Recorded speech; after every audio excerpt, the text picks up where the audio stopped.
A Felanitx ha desaparegut una muntanya. I si tens més de 50 anys, segur que saps de què estic xerrant. Un puig que tenia damunt un parell de molins i que creava, juntament amb el turó de sa mola, el camí real cap a Campos. I que avui està completament pla. Que de quin puig xerra? De l'estimat puig de Sant Nicolau. Benvinguts, benvingudes a Història Balear. Balemem.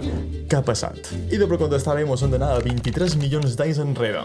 Sí, m'encanta ser dramàtic. En aquell moment, Mallorca tenia grans acumulacions d'argila, que a poc i tira se van anar acumulant creant uns sols relativament blancs. Per la zona de Felanitx, aleatòriament, tot el sol se va anar erosionant a poc, excepte una petita acumulació, que va quedar alçada.